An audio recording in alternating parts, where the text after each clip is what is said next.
Hello and welcome to episode 46 of the Forward Progress Football Podcast. I'm your host, Zach Pardee, and today we're going to be looking back at all the Week 1 showdowns before looking forward to the Thursday night bout between the Chargers and the Chiefs. So, let's get right on into it.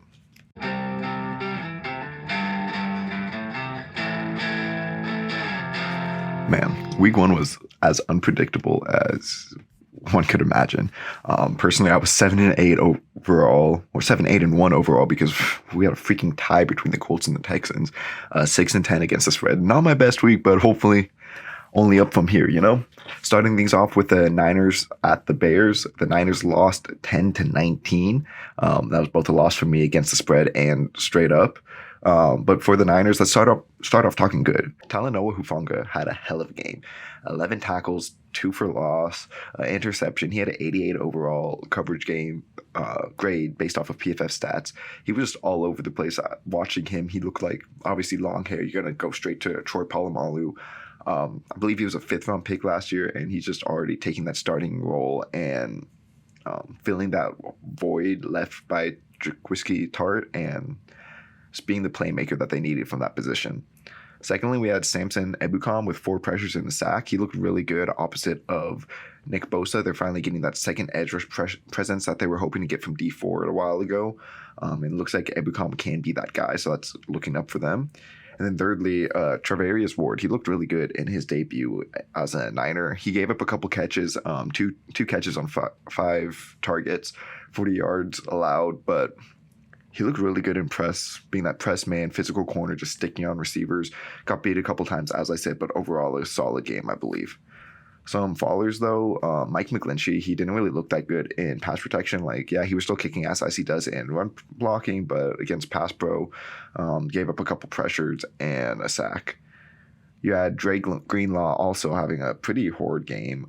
4 tackles, 1 for a loss, but just picked apart in coverage. 4 for 4 with a 70 yards allowed, and then a 44.9 overall run defense grade.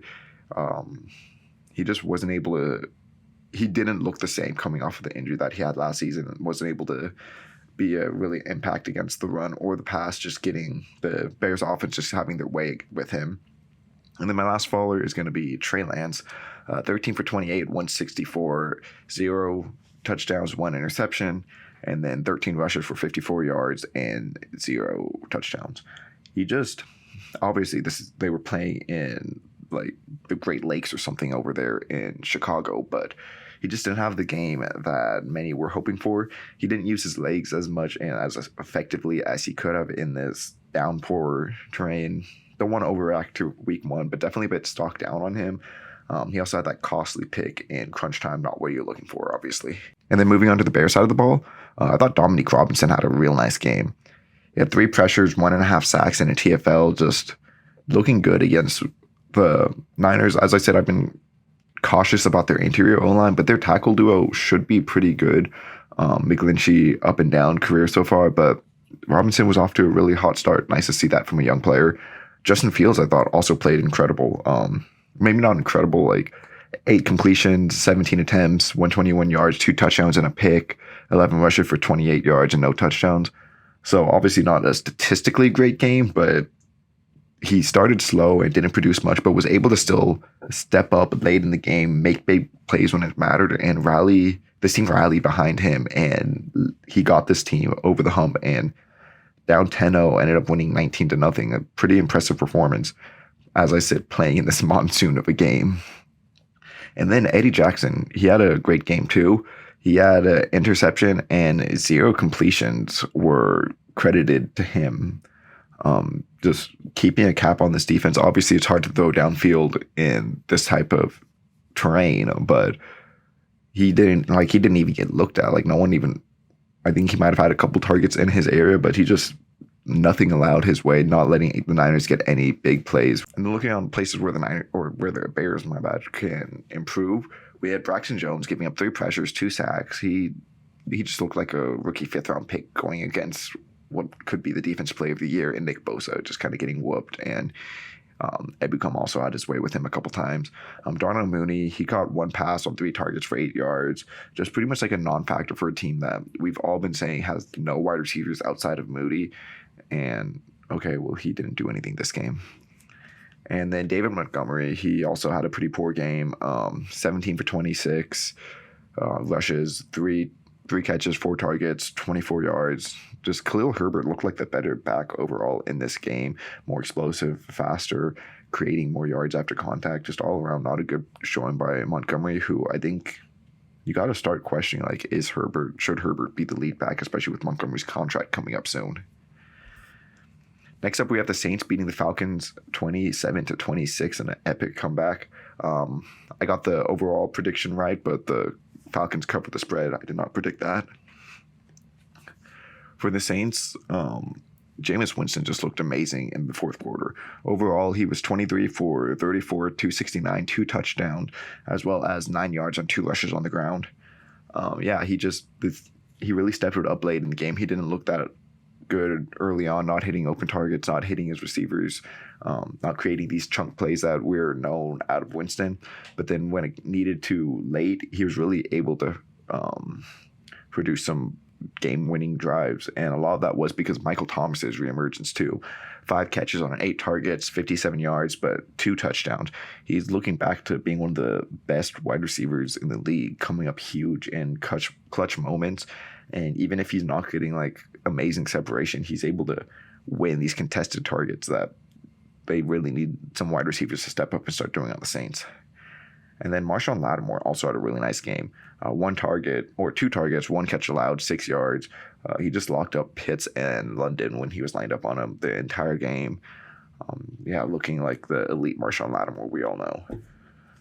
However, Alvin Kamara did not have as good of a game. 9 carries, 39 yards, 3 catches on 4 targets for 7 yards. Just really like not an impact player. In the past, this offense ran through Kamara, and it looks like they're starting to lean away from that. Like even like 12 touches before, the Saints would scheme up way more touches for Kamara than that. And for whatever reason, this game they didn't want to. Maybe they're planning on using him more in the future, trying to keep his legs fresh. But this was a lot more about the passing game this game than it was for like a rushing attack, which I'm kind of surprised. I don't really see the Falcons as having the best run D, but they really stepped it up this game against Kamara. And then Peyton Turner, he had 14 snaps this game, but he just did absolutely nothing. He was a first-round pick last year, and he's barely able to see the field. And when he is there, he's not doing a single thing, and that's just disappointing to see from the young second-year player. And then Bradley Roby, he was targeted 8 times, gave up 6 catches and 70 yards, while Lattimore was locked down on one side. London was getting his way on Roby for most of the game. So just obviously London had a good game too. So you'll have to see, is that just London being really good, or was that Roby being pretty bad this game? Speaking of London, though, he had 5 catches, 7 targets, 74 yards, no touchdowns though. Overall, a really solid performance from the number 8 overall pick from this draft. Good to see him getting off to a hot start and having that instant chemistry with Mariota. Hopefully he can keep this up throughout the season, get a couple touchdowns under his belt too. Cordell Patterson also had a phenomenal game, looking like a great running back again with 22 carries, 120 yards, and a touchdown, and then 3 catches on 5 targets for 16 yards. Not as much of a factor in the receiving game as he has been in the past, but he was just dominant on the ground, which honestly shocked me. I thought that they would really use other players in the backfield more. I know Aljair was out, but they have Williams there too. I thought that they'd be using those guys a lot more as true running backs, and then Patterson going back to more of his receiver role, especially with the lack of talent in receivers for the Falcons. But I mean, obviously he showed that he can still run between the tackles and run hard. And then Grady Jarrett also had a hell of a game too. One of the most underrated players in the league right now. 5 pressures, 1.5 sacks, 1 TFL, just destroying the interior of this Saints defense or Saints offensive line. My bad. Some players not doing as well. Jalen Hawkins, I didn't think had that good of a game. The safety for the Falcons, 5 completions allowed on 8 targets and 45 yards.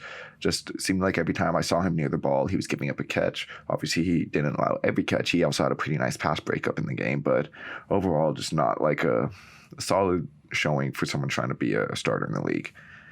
Brian Edwards, too, was traded in the offseason over to the Falcons. He had 1 target, end zone target that he could have caught. It was a great defensive play, too, but He was a starter this game, was out there their entire time, and he just had so much hype as a third-round pick a couple years ago for the Raiders. Never amounted to much with the Raiders as long as it wasn't overtime. And now that he's on a new situation with the Falcons, you thought like, oh, maybe it's going to be a bit different.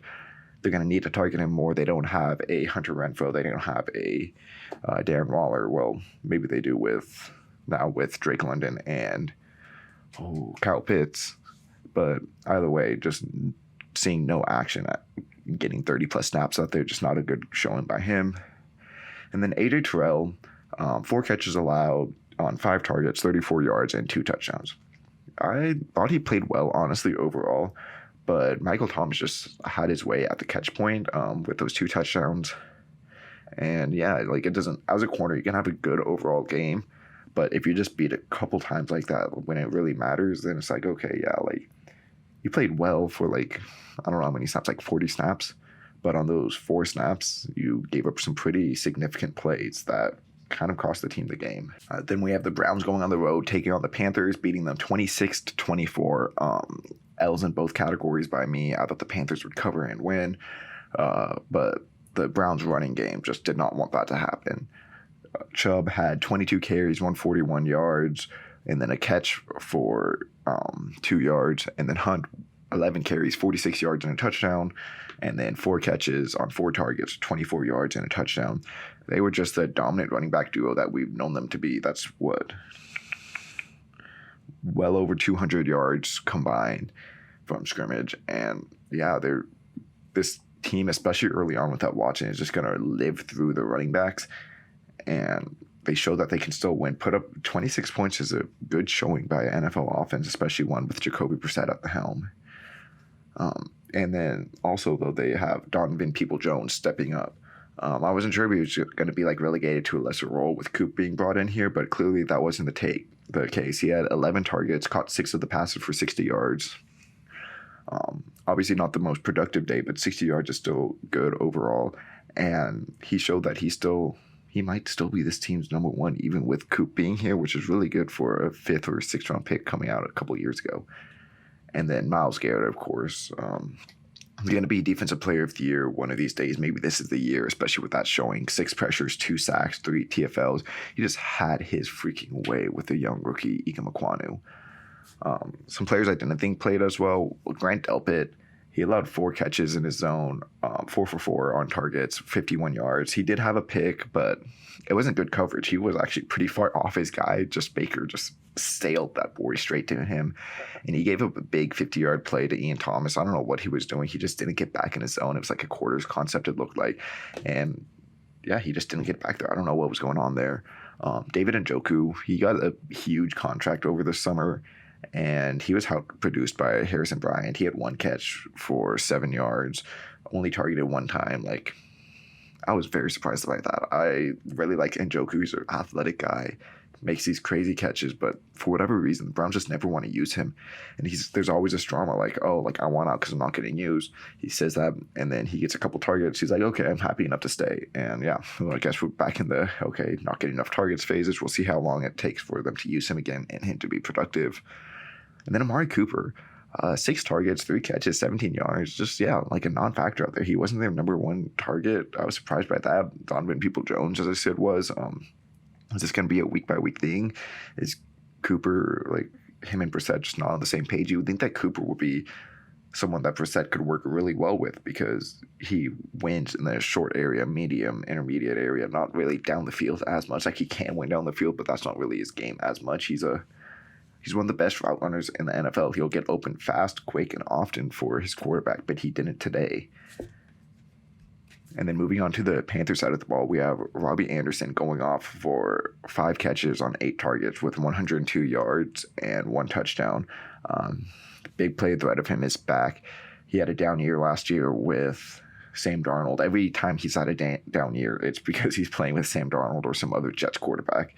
And now that he's back with at least like a competent quarterback and Baker, yeah, he's explosive. He looks fast out there, beating corners deep, and good to see that this version of him is back. I also thought DJ Moore had a pretty solid overall game. Not statistically, he had 3 catches on 6 targets for 43 yards, but overall, I thought he looked good out there still. Just needs to kind of have Baker look his way a bit more and be a bit more accurate with his passes. And then CMC also had a great game. 10 carries, 33 yards, 1 touchdown, 4 rushes, 4 catches on 4 targets, 24 yards.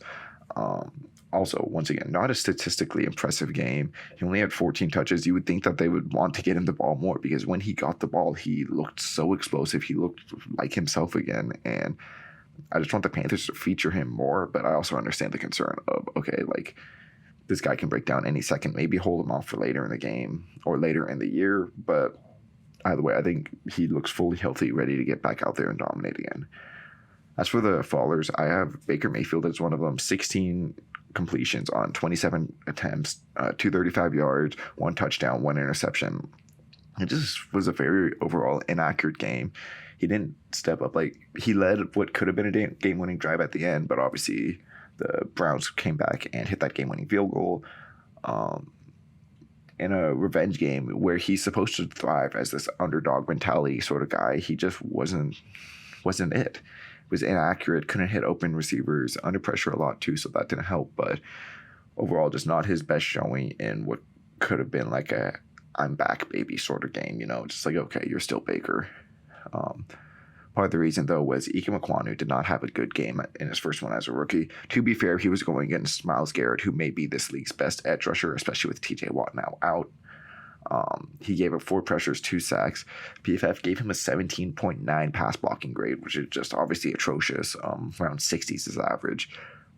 That was his concern coming out. Like, he was a decent run blocker today, but all the concern was like, okay, is he going to be able to pass protect? And I think he will get there, but first game, Myles Garrett, man, welcome to the NFL. And then JC Horn, once again, not like a terrible game by him, but just kind of like, okay, like you weren't as impressive as you were as a college player and then as a rookie.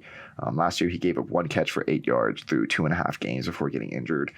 Today, he gave up 4 catches on 5 targets, 31 yards. Just, yeah, not like obviously terrible, like 31 yards. That's still like a pretty overall good game, but he was just targeted a lot more than he was as a rookie. And it's like, okay, like, are you going to be able to be one of the league's top corners if Donovan Peoples-Jones is giving you fits? And then with the Steelers at the Bengals, Steelers coming out on top 23-20. I did have the Bengals winning this game, so I was wrong there, but I also had the Steelers covering, so at least I got that right. Alex Highsmith had the game of his career so far. 6 pressures, 3 sacks, 2 tackles for losses, a forced fumble. He just looked absolutely dominant out there, destroying Jonah Williams on and on. Hopefully he can keep this up because with TJ Watt out, they're going to need someone to step up on this defensive line. Especially because TJ Watt also had an amazing game, but like that's just to be expected at this point. 2 pressures, 1 sack, so not as impactful in that department, but it's also going against the better tackle in Lyle Collins. He had 3 tackle for losses, dominant in the run game as always. Had an interception. He just kicked ass the whole game, despite going against Lyle Collins, as I said, and his interception was just like he read the quarterback, jumps off. Like, I don't know, man. You don't see that from a not special player, and the fact that we won't be able to see TJ Watt for the rest of the or for the next like couple months is just tragic because he's just so fun to watch. Speaking of fun to watch, Minkah Fitzpatrick, 3 catches allowed on 4 targets for 24 yards. He had a pick 6 to start the game, blocked the field goal on the final play of the game to send it to overtime, all over the field in coverage, not allowing shit in his zone. Yeah, just one of the incredible games, putting his name up there early for Defensive Player of the Year if he keeps playing like this. And then on the other hand, we have George Pickens. He started, but he only had 3 targets, 1 catch, 3 yards. Just for someone who had so much hype, to just come out completely flat like that was just definitely disappointing to see. And maybe it is just kind of like, okay, he's a rookie. We'll get him worked in a bit slower than that, but still, definitely thought he was going to have a bigger game than this. Ahkello Witherspoon, too. 7 catches allowed on 9 targets, 66 yards given up, touchdown on his head. But he also did get an interception, so that's good. It's a tough task to cover Jamar Chase. He got beat a couple times by him, definitely. The interception was pretty nice, though. Have to give him that. But overall, just Jamar Chase beating up Ahkello Witherspoon is what allowed the Bengals to get back into this game. And then Najee Harris also just not having a good game overall. 10 carries, 23 yards. He got 2 targets, caught both of them, but for only 3 yards and a touchdown. It showed that, I think this game showed that no matter how talented the player is, the running back is, it's just tough to run behind a poor offensive line like the Steelers. So we'll see how long Najee is out too, because he's injured. Hopefully not too long, because the backup running backs for the Steelers are practically just people picked up off the street. They aren't above average NFL athletes, and behind a poor offensive line, that's just a terrible combination. And the Steelers can't win in the passing game either, so don't know how they'll have offense if Najee's out for a long time. And then on the Bengals side of the ball, Jamar Chase is still him. 10 catches, 16 targets, 129 yards, and a touchdown. Should have had 2 touchdowns, but the Bengals didn't challenge the one that he clearly caught. He's still a dominant player. Just one of the best receivers in the league, top 5 right away. His chemistry with Burrow is just amazing, and he should just have another incredible year. Very surprised if he doesn't. We also have DJ Reader. He was part of the reason why the Steelers' run game was so ineffective. 3 pressures, 0 sacks though, and a TFL. He just ate up space in the middle. There's one play, I forgot who the guard was. I think it was Trey Turner at the time, because the Steelers were kind of rotating around the guards, but he just hucks him to the side and tackles Najee at the line of scrimmage, just not giving the Steelers any room to run. Just great game by him, showing why he got that big 3-year, $30 million contract this offseason. And then Jermaine Pratt, I also thought, had a really good game. 8 tackles, 1 for loss. He was not targeted at all in coverage. He just had an overall good game. I was kind of worried about this Steelers line, or this Bengals linebacking core. Logan Wilson was looking like he was on the up, and he also had a really good game too. But I was like, okay, Jermaine Pratt, he's had his ups, he has his down. Is he going to be able to be the number 2 linebacker here and hold on to that job? And if he plays like this all year, then hell yeah, he will. Players that didn't play as well, though, Joe Burrow, man, 33 completions on 53 attempts, 338 yards, 2 touchdowns. That sounds all good, but 4 interceptions, 2 fumbles. Only one of them was lost, but he was just inaccurate, forcing passes, had terrible pocket presence, shouldn't have taken so many sacks, holding onto the ball way too long. Especially with T. Higgins going down, he was just looking only at Jamar Chase, it felt like. And yeah, the Steelers took advantage of his week 1 jitters.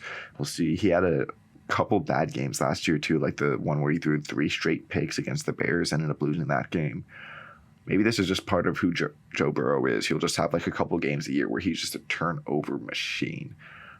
But overall, he did almost lead. He should have led an amazing comeback effort. He played a lot better in the second half, still threw an interception in the second half. But yeah, you can't win games if you're turning the ball over 5 times, possibly 6 if that fumble was picked up.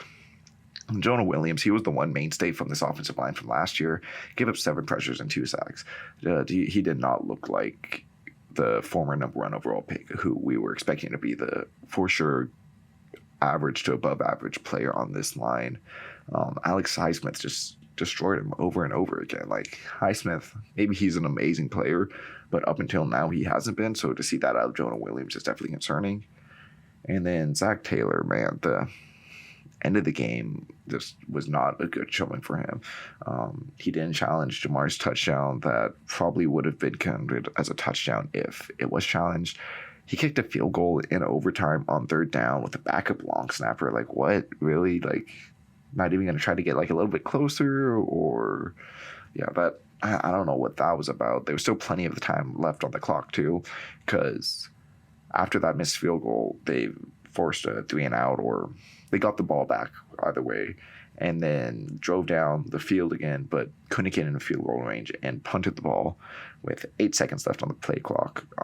Why would you do that? That's just giving the Steelers another 8 seconds, which they needed to kick the game-winning field goal. If you're going to punt the ball away and just concede and be okay, we'll play for the tie. Play for the tie. Get all the time off the clock. I don't know. I don't know if he was just too distracted by the fact he had a backup long snapper and Joe Burrow was turning the ball over like crazy. I don't know what was going on in Zach Taylor's mind on that. Okay, then we have the Jags going on to face the Commanders in DC, losing 22-28. I was wrong about this. I thought the Jags were going to come in and show like, hey, we are serious this year. We are different than we were before. But really, besides the overall dysfunction from the Urban Meyer era, they looked just about the same. Josh Allen, I thought, did have a good game, though. 2 pressures, no sacks, though, but 2 TFLs and a forced fumble.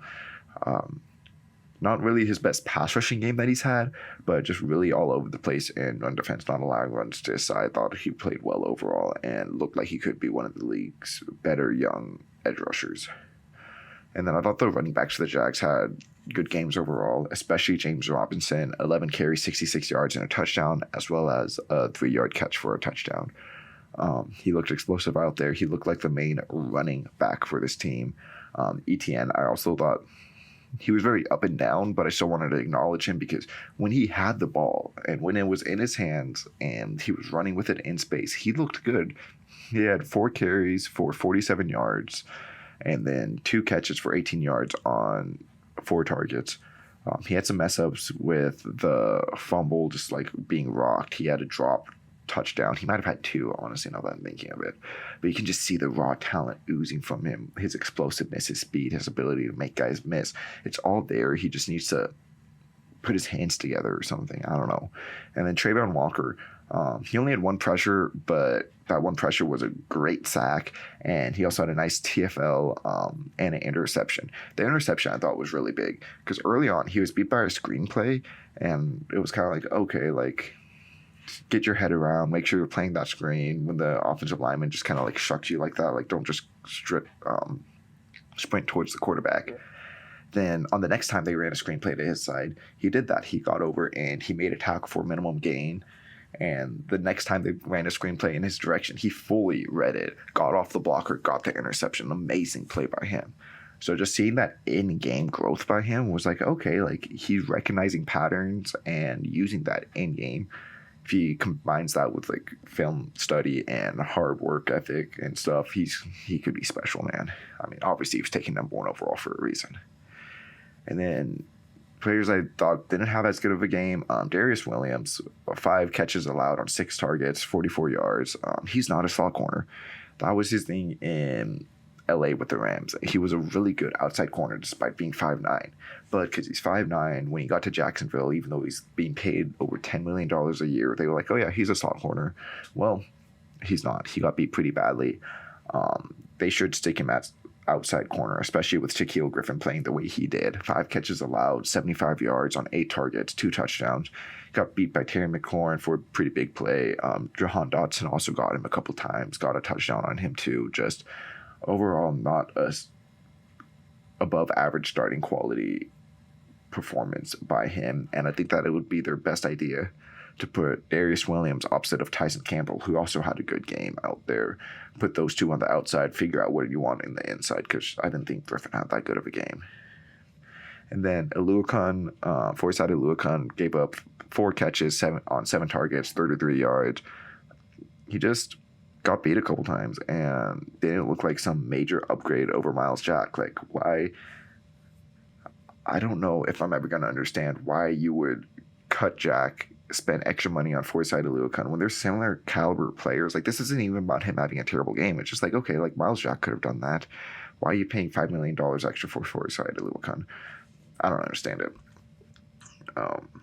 And then on the Commander side of the ball, we have not Debo. Well, Curtis Samuel playing like Debo Samuel, man. He looked amazing. 4 carries, 17 yards, 8 catches on 11 targets, 55 yards, and a touchdown.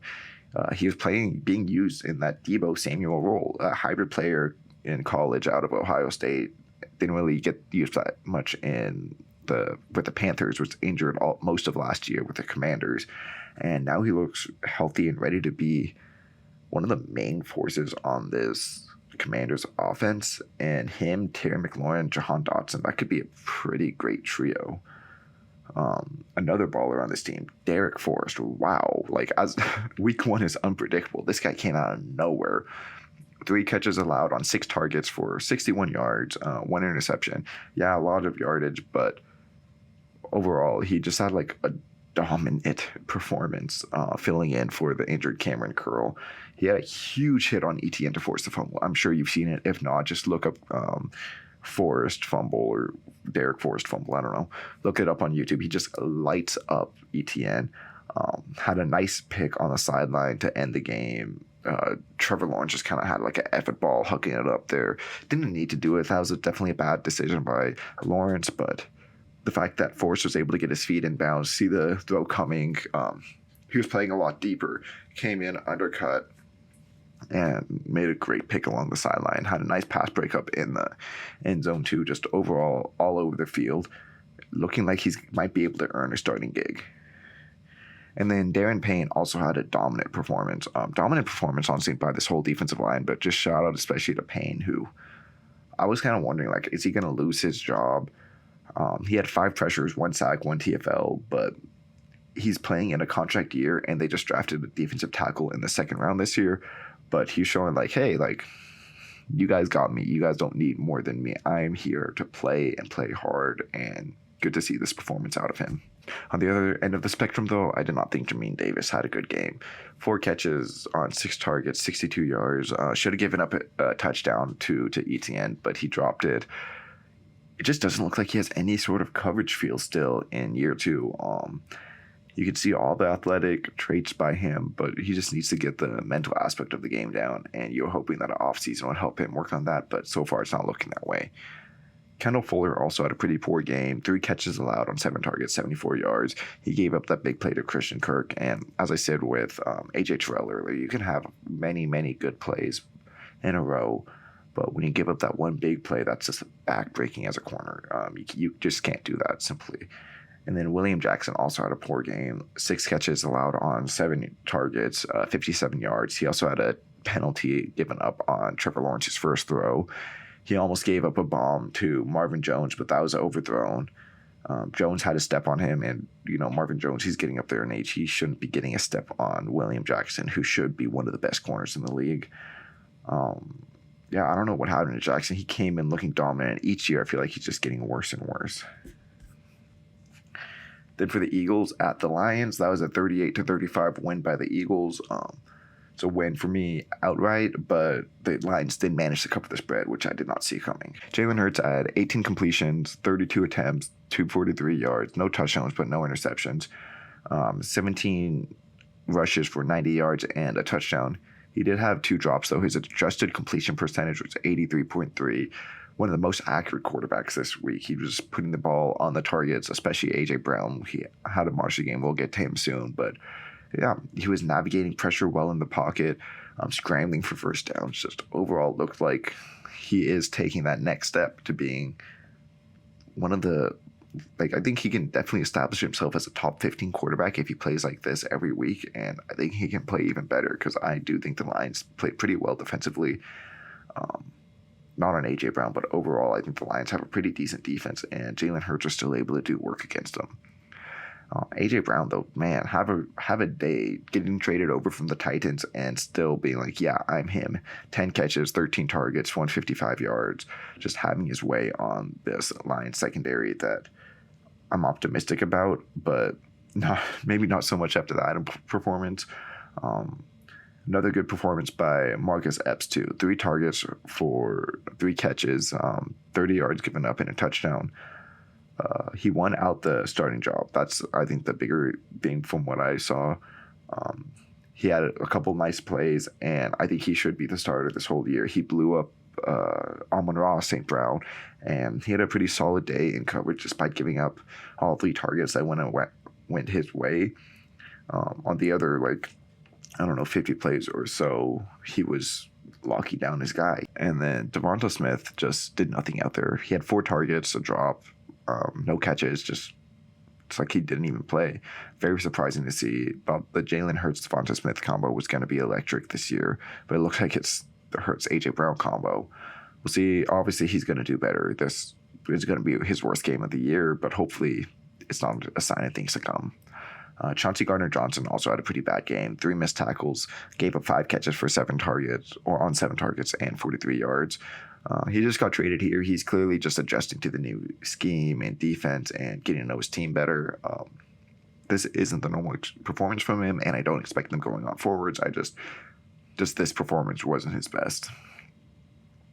And then Javon Hargrave, he's supposed to be one of the best defensive tackles in this league, especially playing on a pretty deep Philadelphia defensive line. But he only had 2 pressures, 0 sacks, 0 tackles for loss. He wasn't an impact against the run or the pass. I really expected more from him, and honestly, this whole defensive line I expected more from. But the Lions do have one of the best offensive lines in the league, so we'll see if that's was Hargrave and the other, like Fletcher Cox performance and stuff, was also a symptom of the Lions, or if it's a symptom of them slowing down. As for the Lions, though, I thought Jeffrey Okudah had a great game. He did give up 4 catches for 32 yards on 5 targets. He had a pass breakup, though. Overall, yeah, solid performance, especially because he was facing A.J. Brown a lot of the time. A.J. Brown, he's going to have his way, but he looks like Jeffrey Okudah looks like he's on his way back to being that great cornerback prospect that we saw coming out of Ohio State a couple years ago. And then Tracy Walker was all over the field. He had a sack. He didn't allow anything his way in coverage, and amazing run defense too. Great couple of TFLs just all over the field. Amazing performance by him. He got injured late in the game. I don't think it's anything serious. Hopefully not, because he had a bit of a down year last year, so hopefully he's looking more like he did early on in his career, and he can keep that up. And then DeAndre Swift, also an amazing game. 15 carries, 144 yards, 1 touchdown, 3 catches on 3 targets for 31 yards. This is finally the start of his breakout campaign in year 3. Coming out of Georgia, you could see all the physical tools with him. He's explosive. He's a great receiving back, good in space. And now with behind this amazing offensive line, he's starting to put that together, and that's just exciting to see. Amani Oruwariye, though, he did not have good of a game. 5 catches allowed on 8 targets for 85 yards. Didn't give up a touchdown. He had a pass breakup. A.J. Brown, though, had just whatever he wanted against him. We'll see if this is, once again, a sign of things to come, or just a symptom of going against A.J. Brown, one of the best receivers in the league. You're going to get beat as the number 2 corner.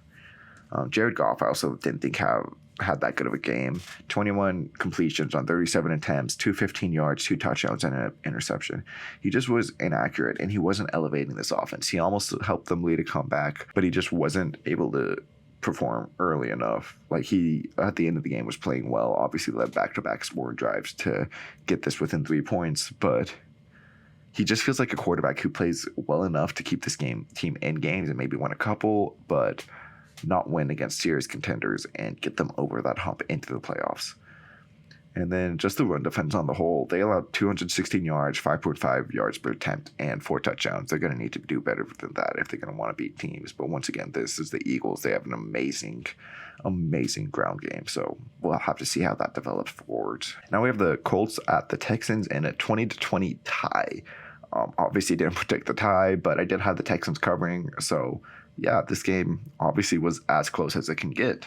The Colts had some good players play for them, though. Obviously, they have Michael Pittman. I was very bearish on him. I didn't think he was going to have that good of a season, especially being, once again, the only target on this team. But he showed up today. 9 catches, 13 targets, 121 yards, and a touchdown. He was the main reason why they were in this game. Him and Jonathan Taylor going off 31 carries, 161 yards, and a touchdown. 4 catches on 7 targets and 14 yards. 115 of those yards came after contact, and he forced 10 missed tackles. He's the best running back in the league. He's taken that crown from Derrick Henry. Until Derrick Henry can take it back, it belongs to Jonathan Taylor. And then Quentin Nelson was a big reason why Jonathan Taylor had a good game too. He was just dominating whoever was lined up in front of him in run blocking, and only allowed 1 pressure in pass protection. He's back to being one of the best guards in the league, and that's good to see. Good for the game of football, just having the man-eaters in the middle. Not playing as well, though, that's Julian Blackman, giving up 3 catches, 3 targets, 69 yards, and a touchdown. He was just late getting over top. He got juked by Chris Moore pretty badly on a screenplay. all the big plays I felt like were him. He was in the picture, but not quite there. And yeah, just as the free safety, your job is to keep a top on the defense, and he just wasn't doing that today. Braden Smith also had a pretty poor game. Their right tackle, 4 pressures allowed, 1 sack, just constantly being beat up by Jerry Hughes and everyone else along that defensive line. Then Alec Pierce, rookie second-round pick wide receiver, 0 for 2 on targets. He had a drop, and he could not get open despite running 36 routes. Not what you want to see out of someone who you have a lot of expectations and need for. You need a number 2 receiver to step up here if you're the Colts. As for the Texans, Jerry Hughes has a dominant game. 4 pressures, 2 sacks, a TFL, dominant start to his Texans career, as I said. Shows that he's still able to produce at 34 years old. Brandon Cooks, he went off to 7 catches, 12 targets, 82 yards. One of the more consistent receivers in the league and still producing despite being the obvious number 1. And then Jonathan Grenard also had a really nice game, but mostly in run defense, and he also had a pressure where he forced Matt Ryan to get rid of the ball that should have been an interception. Hopefully he can keep it up and keep improving in his pass rushing abilities. But in run defense, he just looked like he was amazing. And in this deep Texans rotation off the edge, that while they might not have like the highest end players, they do have a lot of quality players. So hopefully he's able to make some noise and stand out amongst them. And then not as good of a game, Derek Stingley. This kind of hurts to say because I'm really high on him. 6 catches for 9 targets, 81 yards. He did have a really, really good rep against Alec Pierce in the end zone, resulting in a pass breakup. But he just gave up too much to Michael Pittman. He wasn't able to handle the physicality. He was playing a lot, like very off. Like I kept thinking, like, man, like just get on him. You're a lot better athlete than Michael Pittman. If you're just like right there on him, he's not going to beat you. Just stick on him like glue. But no, he was playing this off. I think he might have been trying to bait some throws and stuff, which worked a couple times, but overall, not as good of a game as I think he's capable of. And I doubt that we'll see him on this kind of like the faller section as much. And then Kamo Grugier-Hill, 13 catches allowed on 16 targets, 116 yards given up. He was just abused in coverage, especially by Nyheim Hines. That was just a mismatch. It was ugly to watch. The announcers at one point said that Grugier-Hill was having a nice game after he made like one play. I'm like, okay, yeah, like it was like in like the third quarter. I was like, okay, like he's not having a bad game necessarily, but I want to say it's like a great game. Then after that, they just picked on him over and over again. And I was like, yeah, you guys are wrong. This is a poor performance by Grugier-Hill. Hopefully he can turn it around from here. And then Davis Mills, 23 for 37, 240 yards, 2 touchdowns. He had a great first half. This isn't about that. This is about the second half. He could not create any offense. Like they were up like 20-3 at halftime, and just from then did nothing. He really struggled also on those outside the numbers, overthrowing them, underthrowing them, just not able to put it on his receivers there. Like I didn't track how many balls he completed or was inaccurate on, but I just noticed that like a couple times I was just like, man, he's really not able to do this, not able to put the ball where it needs to go there. And I think this is also like a faller sort of view on him because he's not able to do that. Then the Texans need to find someone who is. Davis Mills will keep you in games. He'll help you win. He'll win you a couple games that you probably shouldn't and probably don't want to win as the Texans because you need a quarterback, and Bryce Young can do that. CJ Stroud can do that. Will Levis can do that. Davis Mills can't. So I think I'm kind of off the Davis Mills train now. Hopefully that's not a week 1 overreaction, but we'll see. And then the Patriots going on to face the Dolphins, losing 7-20. Was correct about the Dolphins being top, but incorrect because I thought this was going to be a close game. Patriots did not cover. Kyle Duggar, though, for the Patriots did have a really good game. 2 completions on 2 targets for 7 yards. He had 2 TFLs all over the field in run defense. He did not miss a tackle in open field, had a couple really nice one-on-one tackles, and was pretty great in coverage too.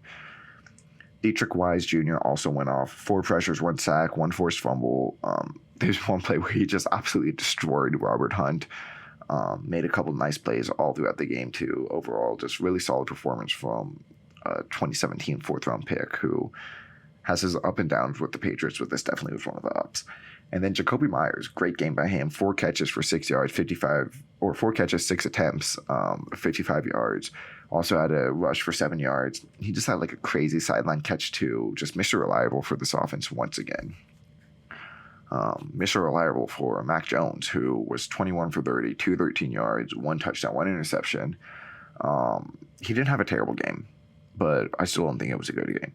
Just nothing to be excited about. He can't elevate these receivers past what they are.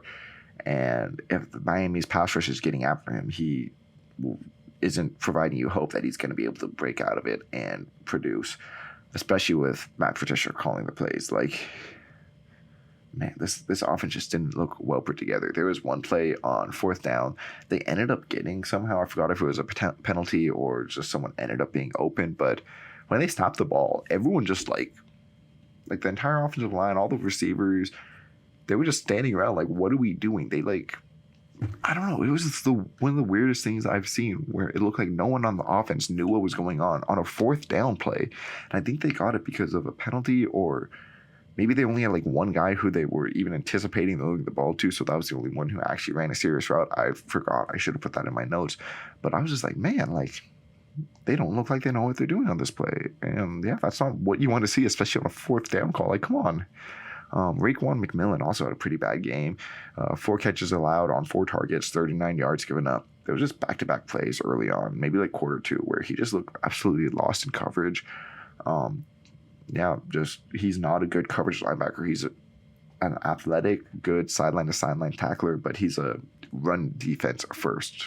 And you want to get him off the field in these pass plays. Some ballers, though, for the Dolphins now. Moving on to the other side of the football, we have Tyreek Hill just going off once again, being himself. 8 catches on 12 targets, 94 yards. He also had a 6-yard rush in there. He can still ball. Despite the downgraded quarterback going from Mahomes to Tua, he still showed hey, I'm still him. Get him the ball short, and he's just going to work it. Brandon Jones also had a really nice game. Their safety, 2 catches on 5 targets, 22 yards. He had the strip sack that led to a touchdown, and then great coverage on the next play that should have resulted in a pick, I think.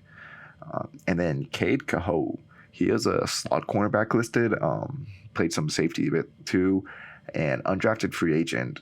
Allowed no catches on 2 targets, had a 1 pass breakup. Just a hell of a game for UDFA. The pass breakup was manned up on Hunter Henry, the big tight end. And yeah, just owned that route. He had a really nice tackle for loss, and he forced a fumble. Just overall, he's making a case to be this team's starting nickel if he plays like that all the time. Someone who's not making a case for himself, though, is Liam Eichenberg, giving up 4 pressures as a guard. He just couldn't generate any movement in the run game either. No push there. Just overall poor performance from the second-year player out of Notre Dame. Jalen Phillips, he was a no-show this game for last year's first-round pick. He only had 1 tackle. That was the only stat that he put up, despite playing there for 40 snaps. What are you doing out there? Your first-round pick, all this talent. And the Patriots' offensive line isn't something killer. He just decided not to show up, I guess. And then Nick Needham giving up 5 catches on 6 targets for 96 yards. He gave up back-to-back big plays in the 4th quarter. Nelson Aguilar and then Kendrick Bourne on that 1 route. Not what you want to see out of your starting outside corner or nickel corner, I believe. All right, moving on. We got the Ravens taking on the Jets, winning 24-9. Covering the spread, win-win in that category for me. Justin Houston having a monster of a game for the Ravens. 6 pressures, 1 sack, 1 tackle for loss. He looked young out there again, just destroying George Fant out there. Justin Madubuike, also an amazing game. 5 pressures, half a sack, 1 tackle for loss. Just a dominant force along the interior defensive line. So did Michael Pierce and Calais Campbell. They also played great, but just wanted to especially highlight Madubuike, bit of a lesser known player, 3rd year out, 3rd round pick, I believe, a couple years ago, and just had his way in both the run and the pass. And then Devin Duvernay, also a 3rd year guy, 4 catches, 4 targets, 54 yards, and 2 touchdowns, just providing another outside threat there for Lamar, which this team obviously needs with the trading of Hollywood Brown. Some fallers for me include Kenyon Drake, 11 carries, 31 yards, one catch for 15 yards. Just not really impressing in what might be his only game to show that he can be a lead back. We'll see how long it takes for Gus Edwards and J.K. Dobbins to come back. But yeah, just definitely disappointing for Kenyon Drake. Ben Powers, he was only beat twice for pressures, but he just always seemed to be the one being moved, not the one doing the moving, not something you want to see out of your offensive linemen, obviously. And then Isaiah Likely had a monster preseason, all this hype, 0 for 4 on targets with a drop, not separating, and he also had pretty poor blocking this game too, including a holding. For the Jets, however, Michael Carter had a hell of a game, 10 carries, 60 yards, no touchdowns though, but he also did have 7 catches on 9 targets for 40 yards. He looked very explosive, holding onto that starting gig despite the high investment in Breece Hall, who, when he did get out there, did look pretty good, honestly. But Michael Carter clearly has a hold on this job. Sauce Gardner also had a great great game. He finally gave up a catch. 1 catch on 3 targets. The only catch he allowed was a quick out versus off technique. He just played amazing, man. So excited to watch him keep playing and keep dominating. Like, how long can this go on? DJ Reed also had a great, amazing game, maybe even better. 1 target, 0 catches. He had a pass breakup, an interception, forced fumble, just absolutely lockdown performance. George Fant, though, did not have a good game. 4 pressures allowed, 1 sack. He just got worked by Justin Houston after looking like one of the better left tackles in the league last year. Laken Tomlinson, also terrible game. 8 pressures allowed, just could not handle whoever was lined up in front of him.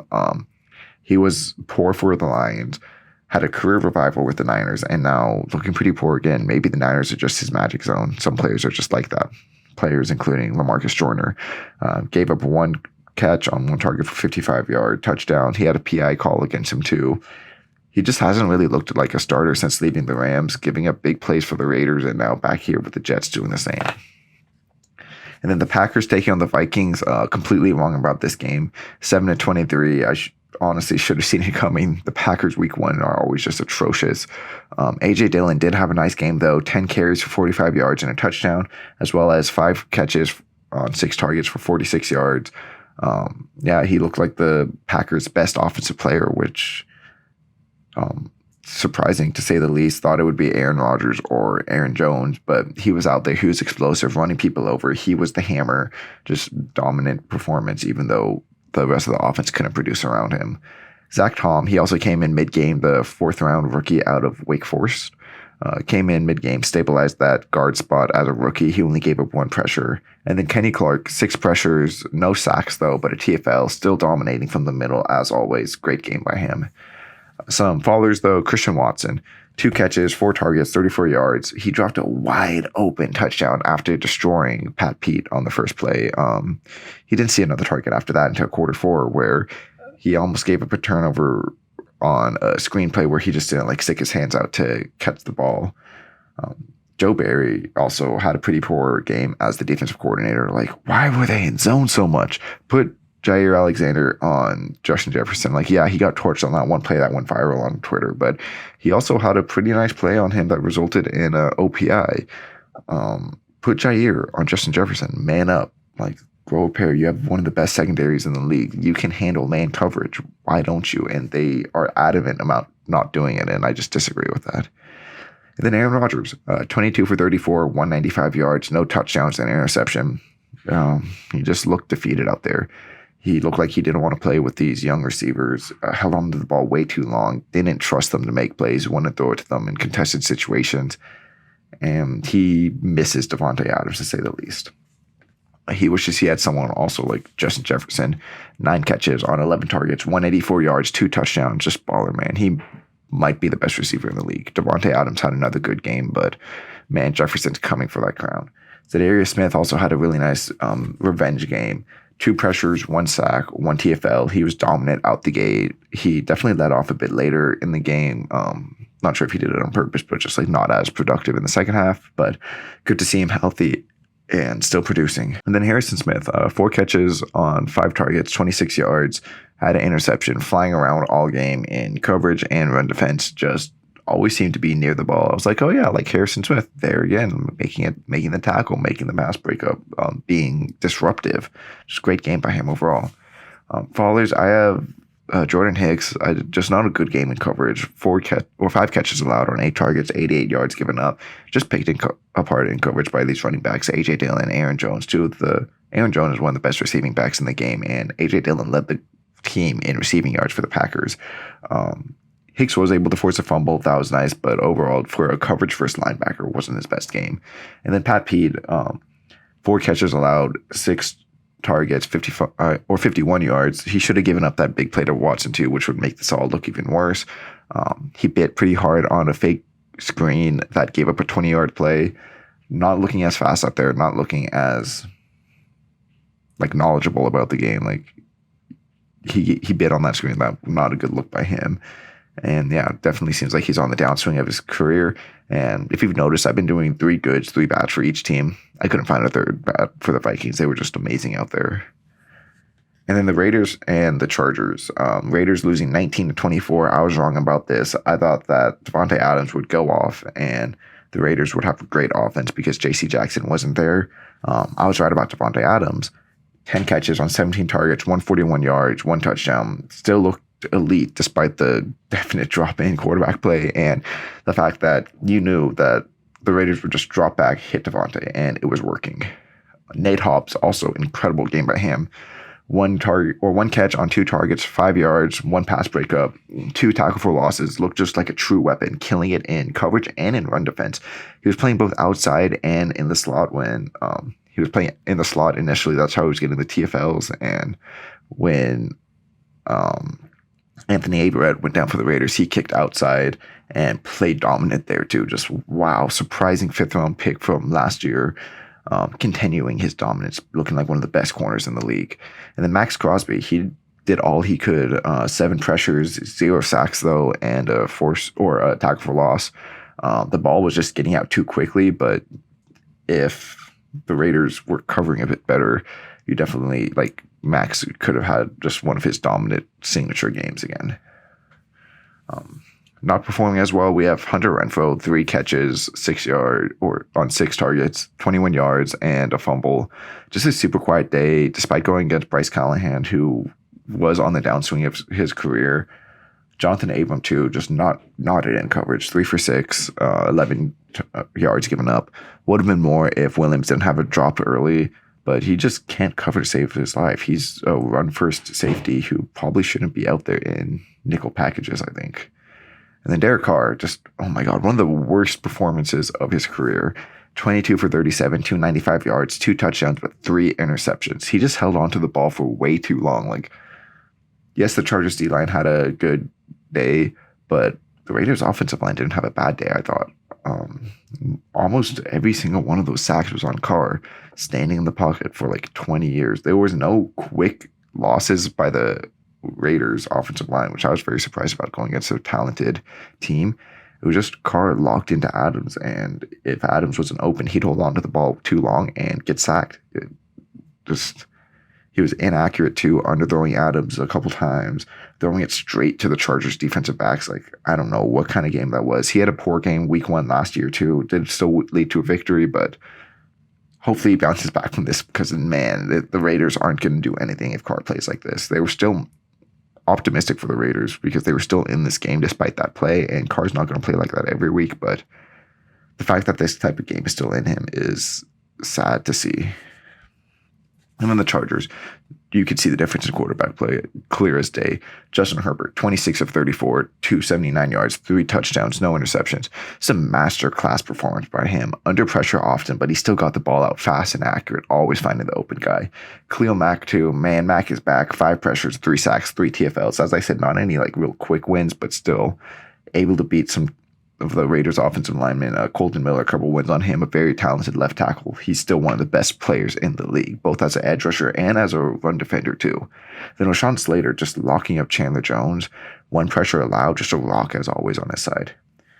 Mike Williams, though, did not have a good game. 2 catches on 4 targets, 10 yards, and a drop. Just a non-factor despite Keenan Allen going down early. Surprising to see from him. And then Trey Pipkins also didn't have that good of a game going against Max Crosby. PFF only credits him for 2 pressures, which I'm that seems a little low, especially seeing Crosby had 7 pressures. So where did those other 5 come from? I don't know, watching the game, you just saw him getting walked back by Crosby play after play after play. And then this interior defensive line just didn't have a good game. Only 3 pressures allowed as a unit.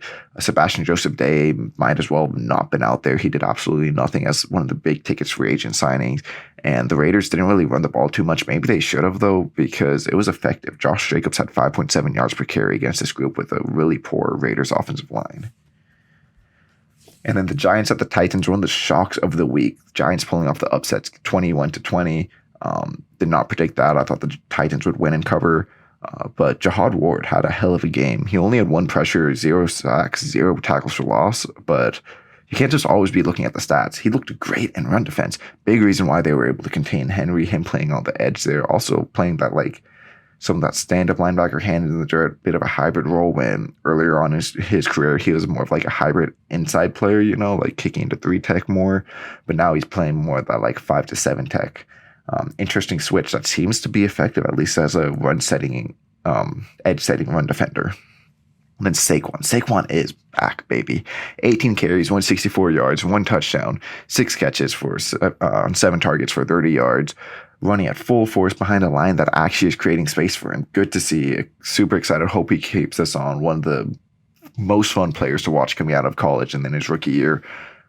Disappointed because I've been picking him up in fantasy drafts these past couple of years, and this year I was like, okay, I've been disappointed. I'm not going to do it again, and man, I feel like I'm going to regret that. And then O'Shane Ximines, 2 pressures, 0 sacks, 0 tackles for losses. Once again, not a great statistical game, but you could just see him constantly around the ball, constantly getting in the backfield. Despite not having the numbers, he performed well, and he's going to be this team's number 3. Kayvon Thibodeau and Aziz Ojulari were not in this game. O'Shane Ximines and Jihad Ward are going to come in on early downs, be these dominant run defending edges.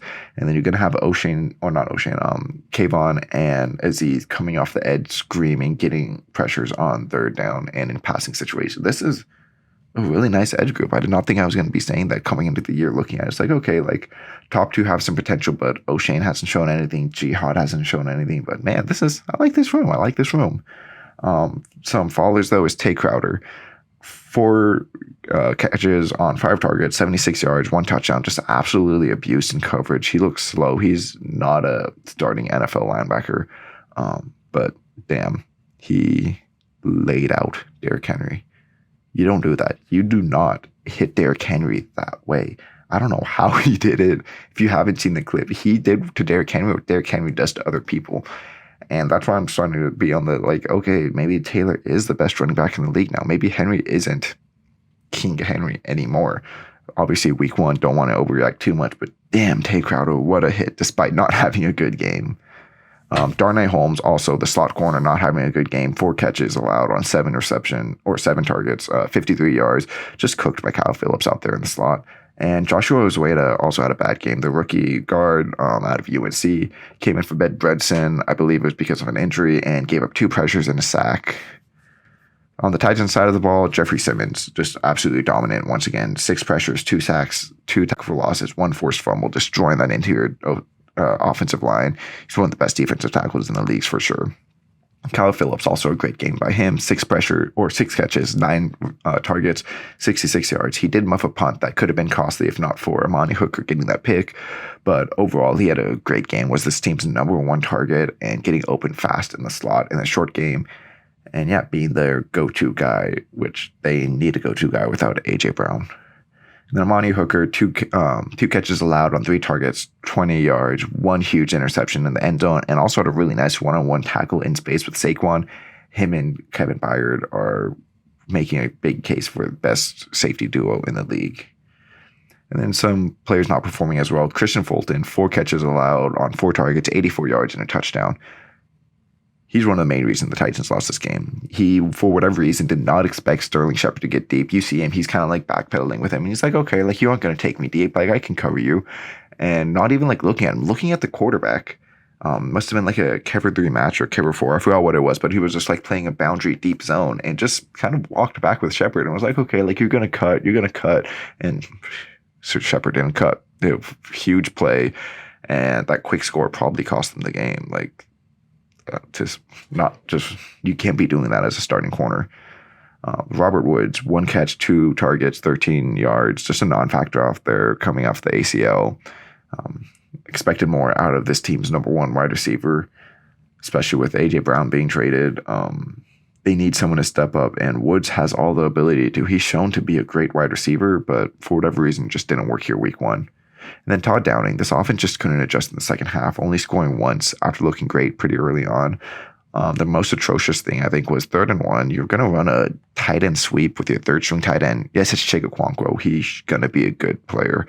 Maybe not year one, but he has all the athletic tools to do so. But you have Derrick Henry back there, one of the best running backs in the league. What are you doing? Hand him the ball. Let him get that 1 yard. Like, as I said, like maybe King Henry isn't the same as before, but I'm still going to give him the ball in that situation. Just, you couldn't produce against the Giants defense, which maybe is better than what we think, but still, like, come on. The Titans should have put more points on the board. And a lot of that was because of Todd Downing's offense. All right, and then we have the Chiefs going to the Cardinals. Blowout of the week, 44-21. Covered the spread, got the win. Yeah. Patrick Mahomes, man. 30 of 39, 360 yards, 5 touchdowns, 0 interceptions. Mahomes is not worried about not having Hill. I'm not worried about him not having Hill. He is dominant. He's my MVP pick for a reason. He's able to get the ball to all these different playmakers, all these different skill sets. This offense might be better than what it was before because they don't just have one guy who does it all.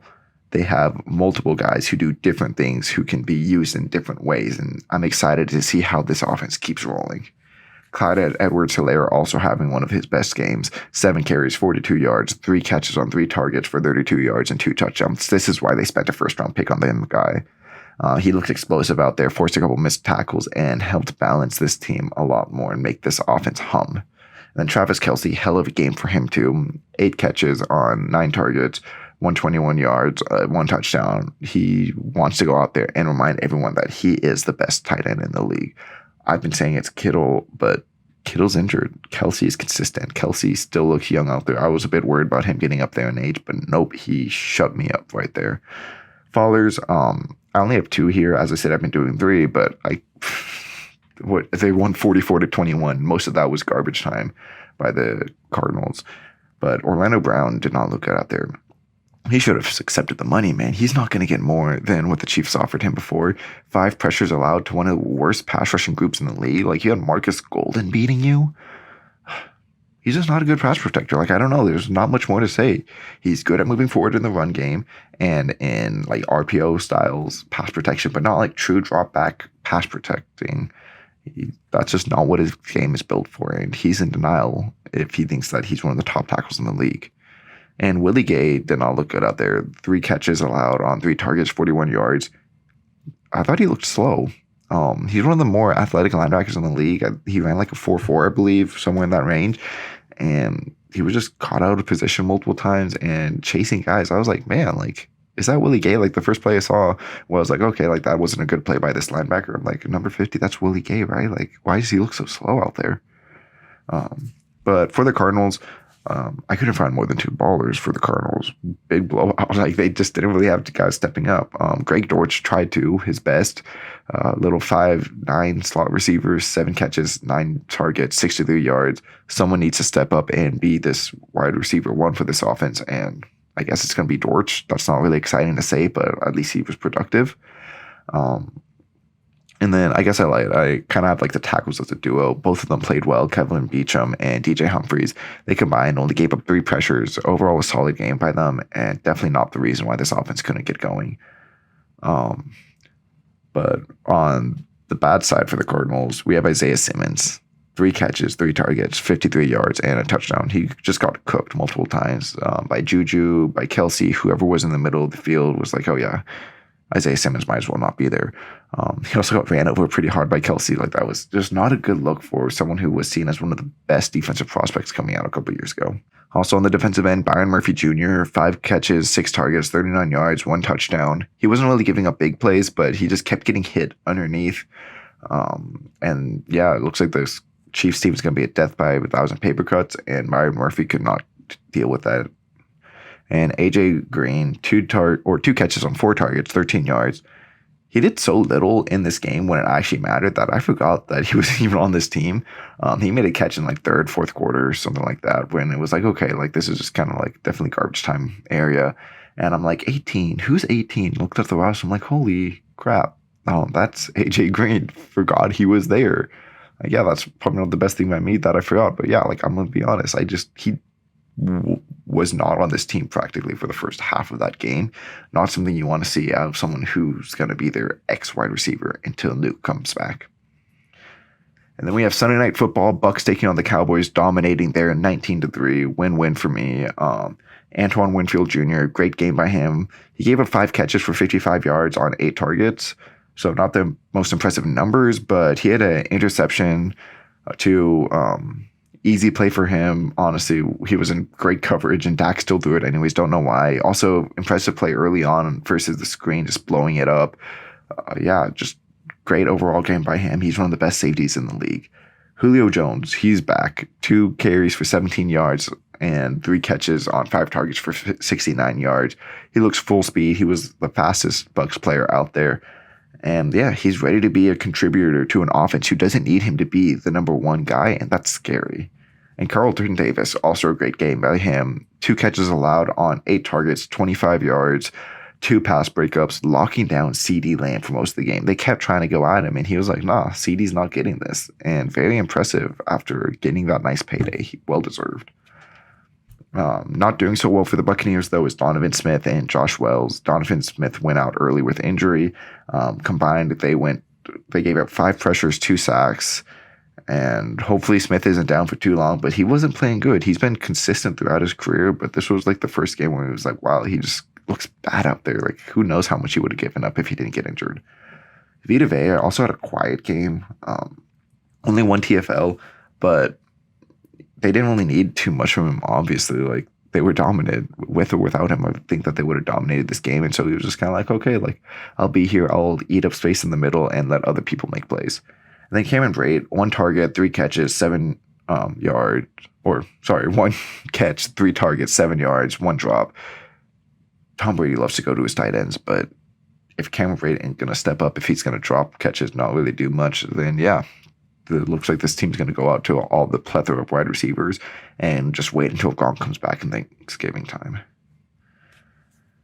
And then we have the Cowboys side of the ball. Noah Brown really stepped up this game. 5 catches on 9 targets, 68 yards.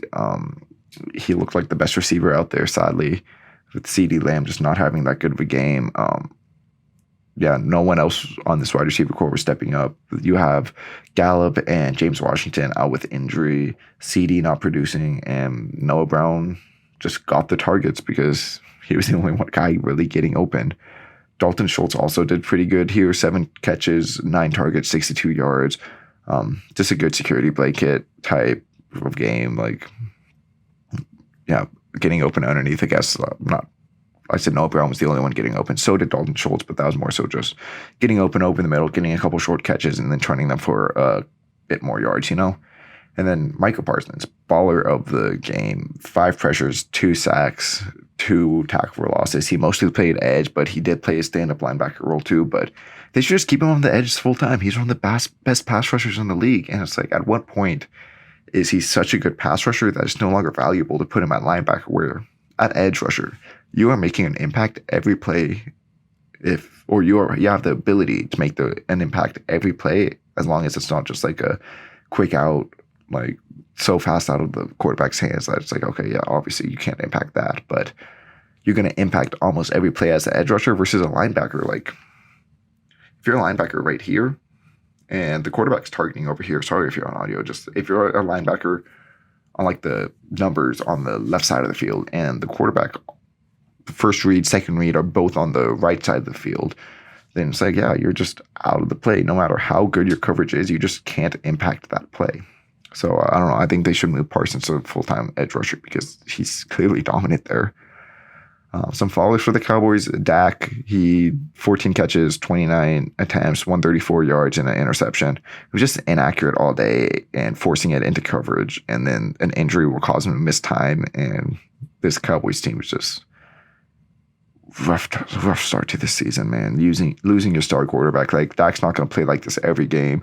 Hopefully, when he comes back from injury, he doesn't have a Russell Wilson type thing where he's just not the same anymore, because the division might be lost already with how good the Eagles looked and how bad the Cowboys looked.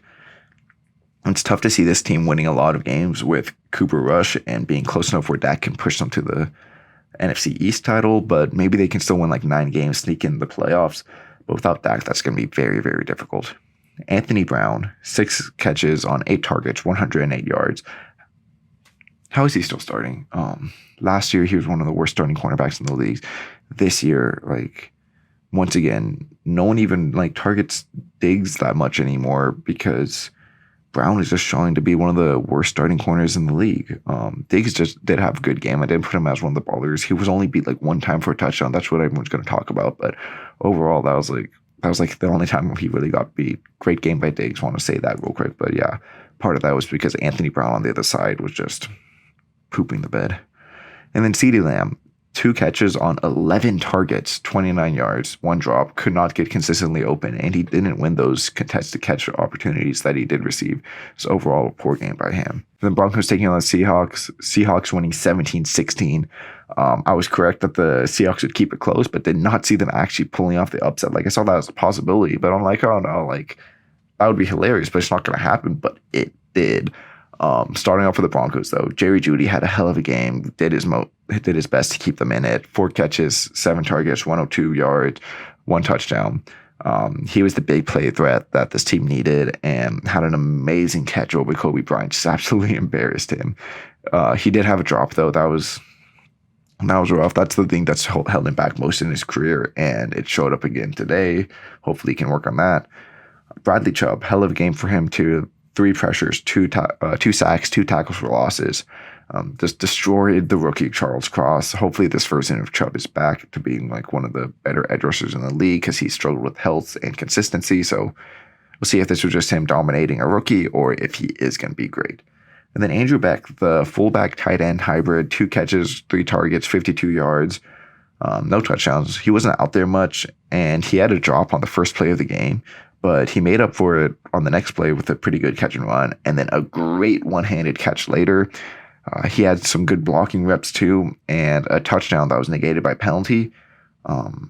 Yeah, he was just this like hybrid H-back type, really exciting to watch. Kyle Juszczyk-esque, and I'm excited to see him keep producing, because who doesn't love a good fullback? Some followers, though. Russell Wilson, 29 of 42, 340 yards, 1 touchdown. He just looked uncomfortable out there, bailing from clean pockets, underthrowing players. Like, the touchdown that he did throw probably should have been a pick. It was really badly underthrown. Jerry Jeudy just made up for it and turned it into a touchdown. He had another play that he terribly underthrew. It was like, or not overthrew, just like a moonball heave to the middle of the end zone where there wasn't even anyone around. Should have been an easy pick for Quandre Diggs, but he dropped it. Yeah, not a great game. Pat Surtain, he allowed all 6 of his targets to be caught for 35 yards. He was just out-physicaled by Metcalf. He didn't really have a terrible game. Like, there was a lot of times where he was right there, just barely missed it. But yeah, the physicality of Metcalf, he couldn't keep up with him. That was definitely disappointing to see. And then Jonathan Cooper, he didn't really play much. A former 7th round pick, so not really too high of expectations for him, but he did make one really good play and then just taunted, gave up for 15 yards and a first down. Just like, man, like, you're talented. He had a pretty good rookie season despite being 7th round pick, and you want him to see the field more, and he could see the field more with his talent. But if you're going to make dumb plays like that, like, that's costing your team the game. On the Seahawks side of the ball, though, Geno Smith, have a day. 23 of 28, 195 yards, 2 touchdowns, 0 interceptions. They wrote him off. He didn't write back. Man, that's one of the best quotes I've ever heard. Very game manager-y type of game. He kept the ball safe, got it effectively to his playmakers, and let them do the rest. But this is what you want to see out of Geno. He was accurate, decisive. He looked like he belongs to be a starter in the NFL. And hopefully they put a bit more on his plate and let him kind of open up this offense more, because this wasn't a great offensive game, but did just enough to win, and hell of a start to the Geno era in Seattle. Uchenna and Wosu also had a really good game for his first one in Seattle. 5 pressures, 1 sack, 1 tackle for loss. Good day rushing the passer, and really good day in run defense, even better, I believe. Had another TFL that didn't count because of penalties, but he was probably their best defensive player just all over the field last night. And then Abe Lucas, the rookie third-round pick, 3 pressures allowed, but 0 sacks. Had overall a good day for going against Randy Gregory and Bradley Chubb. He really held his own on his end, but on the other hand, Charles Cross did not. 4 pressures, 2 sacks, just constantly getting beat by Chubb. Big welcome to the NFL moment. We'll see if that was just Chubb being dominant and Cross will be better from here on out, but for one of the best pass protecting tackles from this class, he did not look like it at all that night. Kobe Bryant, he also got out there for only like 2 snaps. And he just got destroyed by Jerry Jeudy on that play. Look up Jerry Jeudy's touchdown if you didn't see it. So Jeudy had him by like a good 5 yards or so, and then just a terribly underthrown ball by Russ. Jeudy makes the adjustment, mosses Kobe Bryant just all over him, and then pushes off him, says, "Get off me," breaks the tackle, and takes it to the house. Just 2 bad plays in a row by Kobe Bryant on the same play. He had the chance to earn the starting gig here, either in the nickel or on the outside, and didn't earn it, and we all saw why right there. And then Michael Jackson, 5 targets on 2 catches for 19 yards. Honestly, not a bad day in coverage at all.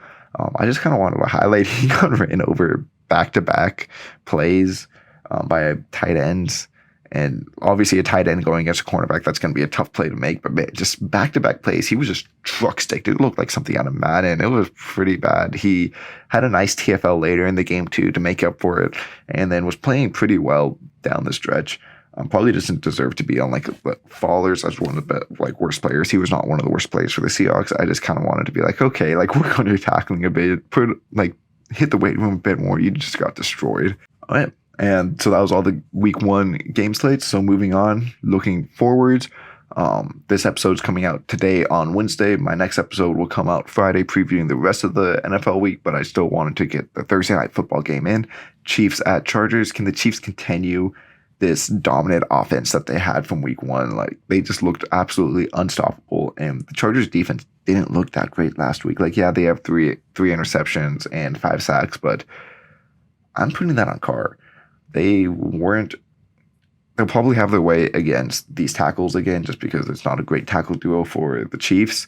But I think these wide receivers could absolutely destroy the Chargers cornerbacks, especially if J.C. Jackson isn't back yet. I don't think he is. Maybe I'm wrong. Maybe I'm going to look like stupid when this posts, but I think the Chiefs offense could just have an absolutely field day as long as the Chiefs offensive line can block Mack and Bosa.